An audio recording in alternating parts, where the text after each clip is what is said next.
Fleet Mobility Today, or FMT, is all about driving insights and connecting the Americas. A leading voice in corporate fleet and mobility insights in the region. With dedicated coverage in both North and South America, the FMT network focuses on the main markets of the United States, Mexico, Brazil, Argentina, Colombia, Chile, and, well, many more. FMT provides corporate fleet managers and transportation experts with the latest developments through news articles, informative video podcasts, educational courses, and corporate events. A communication platform that connects with a diverse audience by producing content in English, Spanish, and Portuguese. Your premier source for fleet and mobility intelligence in the Americas. FleetMobilityToday.com.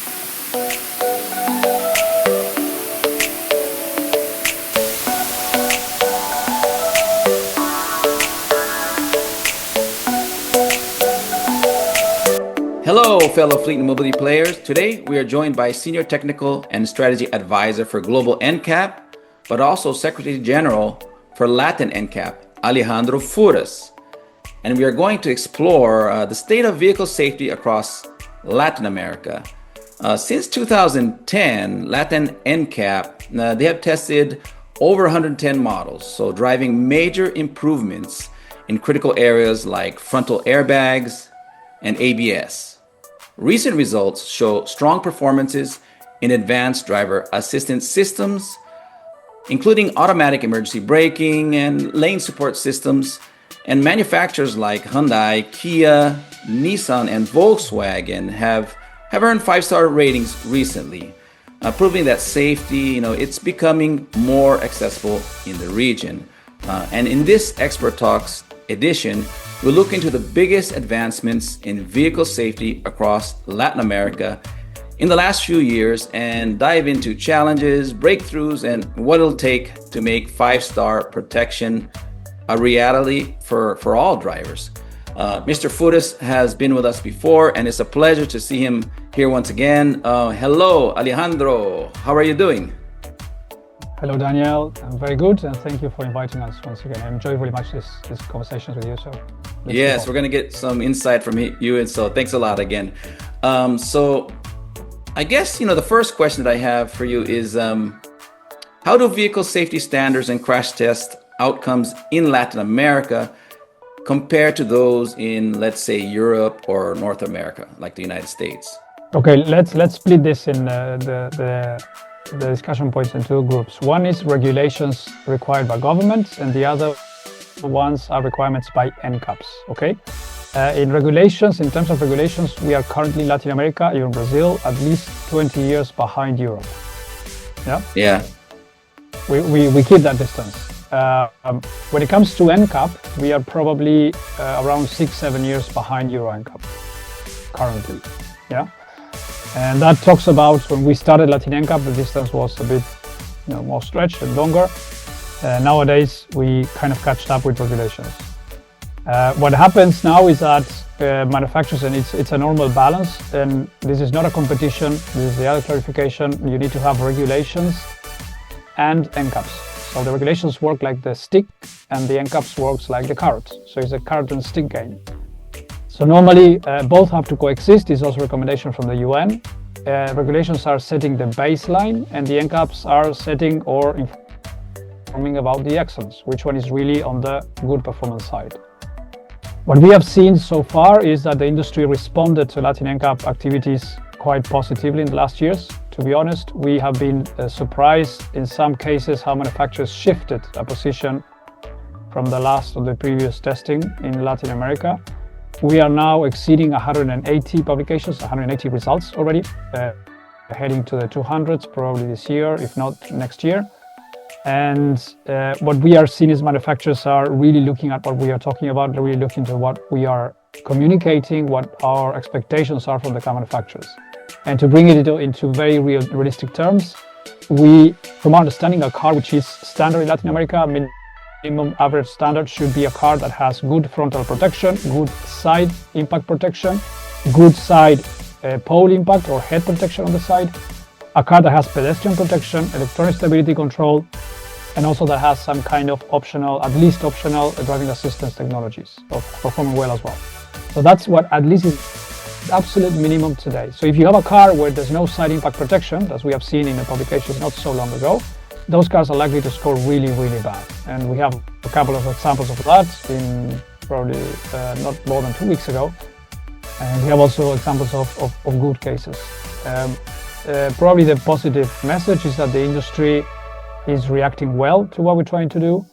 And we are seeing that most of the industry, with an exemption of a group of manufacturers, are reacting in towards offering basic safety as a standard for everyone. And by saying that, I'm not just referring to the car manufacturers that we know for years, but also to the new car manufacturers to the market, especially in Brazil, most of them coming from China. Yeah. We need safe cars, and also we need to reduce, people die from accidents too. So I wanted to ask you what the main challenge is to optimizing vehicle safety and reducing road fatalities in Latin America, well, on a global, in around the world as well. And I listed a couple things. You already talked about government regulation. So we have limited government regulation, or you're saying that it takes a little bit longer in Latin America? Maybe the lack of infrastructure could be a reason. Maybe poor road conditions could be the affordability of state-of-the-art vehicles, or maybe something else. What do you think? I think there are a combination of things. Let's go. Just try to build this by layers. The first thing and most recent approach we got on this was in the ministerial meeting in February in Marrakesh, where all the governments gathered together in order to evaluate what we call the Decade of Action meeting. And one of the outcomes there was that an academic expert group led by the Swedish government, that I'm involved in that one, we made a publication of saving more lives. That was the goal of it. I can share the link to the report, but basically the main outcome of the report is that it's estimated that at least 1/3 of the fatalities are linked to private sector activities. So private companies, directly or indirectly. That talks quite a lot about what can be done for the private sector to improve this. And by that, I'm including fleet managers, I'm including fleets in general. That report is not talking just about vehicles, it talks about the whole thing. When it comes to infrastructure, to choose the right route, the right way, the right point A to B connection, the safest possible, even if it takes a bit longer, just to try to choose not just a safer vehicle, safer road, a safer way between point A and B, or any point that you need to connect. And last but not least is proper operations of equipment. It's basically a proper driver which is properly trained, not just by getting the license, but also that any extra training that the fleet managers can offer to that driver. So that's basically a general point. But let me split things a little bit. We have cases like, for example, Sweden, it has an infrastructure which is not as evolved as the rest of Europe, and in this case, they still manage to get fatality rates really low. And they are not driving also very safe. Top safety cars, like people probably think they're all driving Volvos and all that. It's not the case, even though Volvo is a local manufacturer. They actually have cars like anywhere else in Europe, and infrastructure is already, let's say, not the best. Weather-wise, it's also a challenge, as you know. Sweden, it has some weather problems, some weather challenges, and still, though, they manage to keep the numbers low. So here, as a conclusion, we have something what we call the safe system approach. Safe system approach says that if you need to have roads and cars, or roads and vehicles, which are good enough to save the life of a very distracted or impaired driver. This is the concept. And you need to build the whole process of road safety improvements around that. So you need to improve the infrastructure, you need to improve the vehicle safety, you need also to train better the consumers or road users. Road users are, as a fact, we're going to be more and more distracted. We have more interactions with the rest of the world, starting by the cell phone and other things as well. So we need to think about a safe system approach, and this is actually what is going to respond and try to bend really the tendency we have currently in the world, and try to reduce the 1.2 million fatalities annually. And now, if you come to Latin America, unfortunately, I have not seen one single government trying to stick to the safe system approach, and even less trying to follow the UN regulations or the UN recommendations for the Decade of Action for safer vehicles, which are better regulations and NCAP, promoting NCAP. there's not a single market, single country in Latin America following any of these three things. And normally, if you go together, you have quite a certain path to success. In Latin America, the price points maybe are a little bit less, than maybe some other countries. Are there specific actions like the governments or the automakers? What would you advocate to help them achieve a 5-star safety standard across all price segments? Manufacturers are doing that already. I mean, if you take a look at the cars we published this year, the one I have on my back, is trying to replace the best-selling car in Brazil for years, the Volkswagen Gol. It's aiming to that vehicle. And there you have a 5-star car with driving assistance technologies, ADAS or AEB in the car, standard, exceeding regulations by far. So the industry is responding to that. If you ask me directly on the vehicle aspect, what should be done quite fast is, for example, having a mandatory labeling in the cars, a labeling that indicates the star ratings. That's, I think, would be a very effective action. By that mean, I'm not saying that all cars need to be 5 stars, but by that I'm saying that the information to the consumers must be clear and visible. And we are advocating for that quite intensively, because we advocated for regulations many years and that hasn't changed. But we're talking about labeling cars. So the cars are tested, crash tested, and with star ratings, and the star ratings are visible to the consumers. That's all we're talking about. That's it. Like you were telling me earlier, at least get them tested. There might not be all tested. 5, it might be 3 exactly. Or whatever, but yeah. Exactly. And if we get the cooperation of the fleet managers, of course they want to aim to 5-star vehicles, and I agree and we support that idea. But as a starting point, very, very simple starting point, if the car is not tested, that car is not under scope of the procurement list, for example. And by that, what you are doing is forcing the manufacturers to get tested. Ideally, it will be that governments will mandate a labeling. Like you have nowadays the food labeling. I guess you're familiar with the food labeling. Yeah. With the same story. I mean, it's on top of regulation, on top of what is required by legal requirements in Brazil. You will have information on which car performs better. That we understand it's a very clear path to all this. And fleet managers can help us a lot with that. As I said, 5 stars, it's optimum, and the best thing they can do is keep their, let's say, the compliance on 5 stars. That we all aim to that, and we wish that all cars will be 5 stars. But on the way to that, I think the starting point is that all cars are tested. This is a very, very important first step.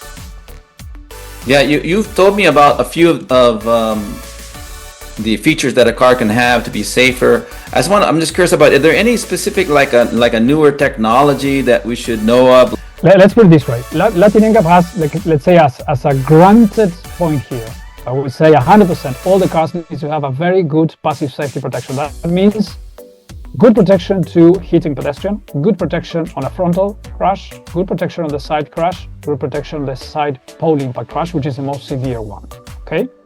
These are the things that we need to, that's an absolute baseline, and on top of that, of course, electronic stability control. That's absolutely as a starting point. What we understand it's probably the most important technologies now that we are seeing in the next years to come, and already now, or the most relevant ones, are the driving assistance, mainly if we are aiming to ADAS or AEB, autonomous emergency braking systems. This is probably, in our opinion, at least the groundbreaking. It would be like what it was the ESC in the year 2000 in Europe. Well, this is the kind of relevance that we see now for the AEB in the next years to come. Clearly, those technologies can be and will be improved. We are not at the state of the art, the best performance, but they are performing really good at the moment. They have improved dramatically in the last 2 or 3 years since they started to be massively introduced. And we are optimistic that by our testing, these systems are going to become more robust and much better to support. If you want to see a bit of the impact of that in real life scale, clearly, if you take a look at the US market, which has more or less a history of about 10 years since the manufacturers made a commitment of bringing standardization of AEB in the market, it was back in 2016. Nowadays, what you can see from studies from IHS and some insurance companies is that the dramatic reduction in certain type of crashes. And this is already a fact. Now, in Brazil, it's interesting to say, Brazil, without being mandatory, some manufacturers are offering the AEB as a standard. And interesting to say, the Brazilians at the beginning were paying optionals for the AEB, just as not as a safety feature, more as a comfort safety feature. It is very interesting how the mindset of the consumer behaves in a different way. In Europe, these technologies are mandatory. So no matter which car you buy, all these technologies are going to be on board. In Latin America, manufacturers did a pretty good job standardizing quite quickly in many cars. But unfortunately, regulations are still slow. There is, Daniel, one more thing that I think it's important to mention. There are elements today, technologies that you can even add on a car. You don't need to buy them as brand new. Like, for example, the ISA. ISA, we also understand it's very relevant. It's as relevant as was the ESC as well. ISA is Intelligent Speed Assistance. It's a technology that you put in the car. The system, it's taking information from 2 points: GPS location, and it's with a camera, the traffic signals, traffic signs. With both of them, the vehicle will find what's the maximum legal speed in that point. It will adjust the maximum speed of the car to that speed there. So it's a way to avoid speeding.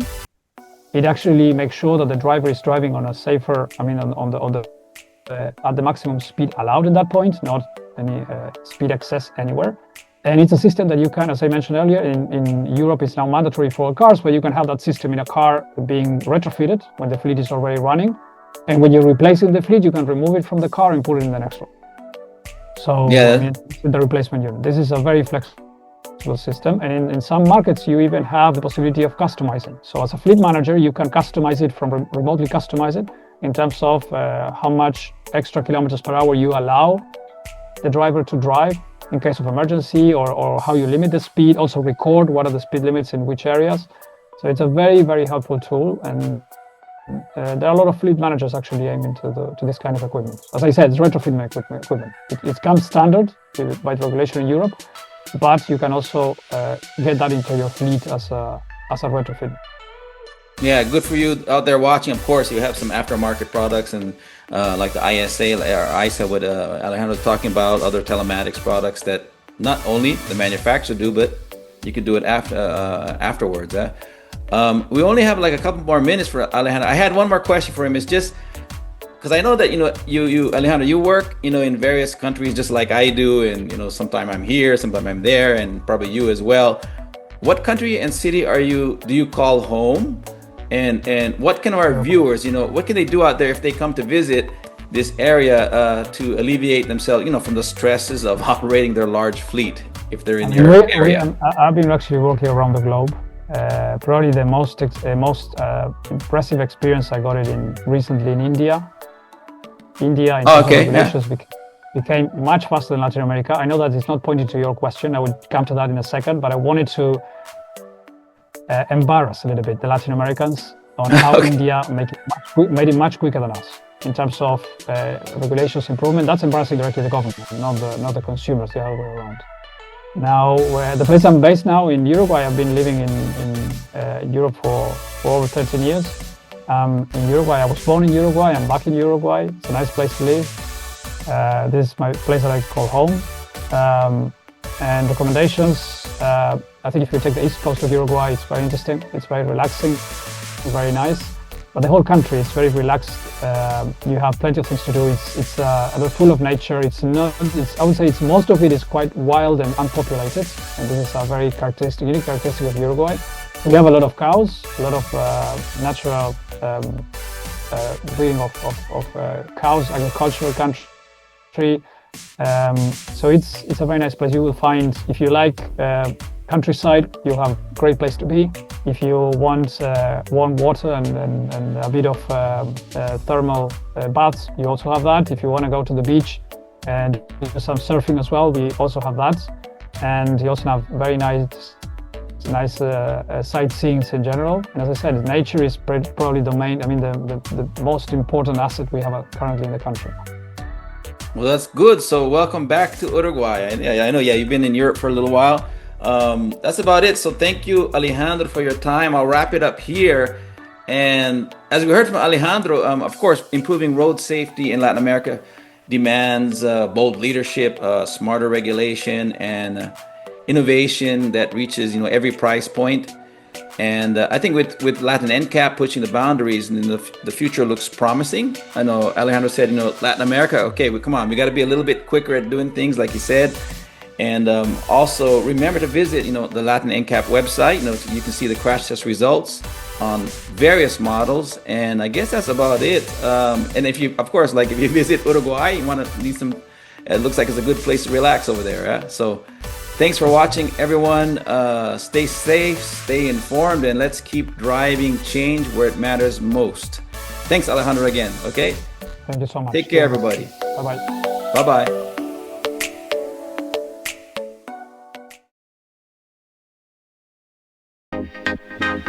Fleet Mobility Today.